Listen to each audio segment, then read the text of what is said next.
আসসালামু আলাইকুম ওয়া রাহমাতুল্লাহি ওয়া বারাকাতুহু। সম্মানিত প্রিয় উপস্থিতবৃন্দ, আজকের এই ভিডিওতে আলোচনা করব স্বপ্নে ভীমরুল অথবা মাছি দেখলে কি হয়। সাথে যুক্ত আছে আমি মুফতি জুবাইর বিন ইমাম। আলোচনা বুঝতে সাথেই থাকবেন। যারা এখনো চ্যানেলটি সাবস্ক্রাইব করেননি, সাবস্ক্রাইব করতে ভুলবেন না।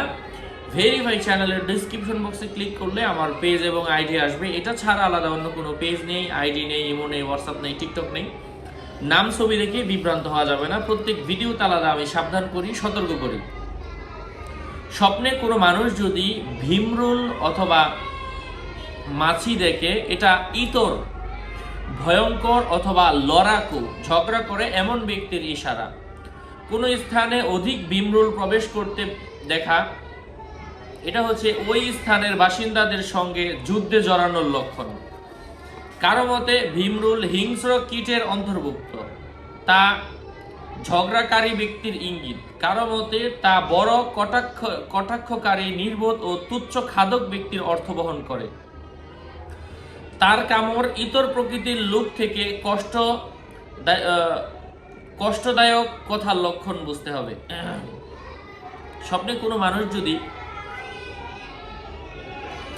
মানুষ যদি মাছি দেখতে পায়, মাছি দেখার অর্থ হচ্ছে তার সম্পদ চুরি হওয়ার সম্ভাবনা রয়েছে। এবং কোনো মানুষ যদি দেখতে পায় স্বপ্নে কোনো মাছিকে মারতেছে, এর অর্থ হচ্ছে স্বপ্নদ্রষ্টার শরীরে নানান ধরনের অসুস্থতা দেখা দিবে। এ বিষয়ে কোরআনের একটা আয়াত এসেছে, ওয়া ইয়াসলুবুহুমুদ যুবাবু শাইআন লা ইয়াস্তানকিদুহু, যদি মাছি তাদের কাছ থেকে কোনো কিছু ছিনিয়ে নেয় তবে তারা তার কাছ থেকে তা উদ্ধার করতে পারে না। এর মানে হচ্ছে চুরি করা সম্পদ যেমন উদ্ধার করাটা কষ্টকর, ঠিক এখানে কোরআনে কারীমের আয়াতের মধ্যেও এসেছে মূর্তিগুলোর সামনে যে খাবারগুলো রাখা হয়, ওই খাবারগুলা মধ্যে মাছি বসে।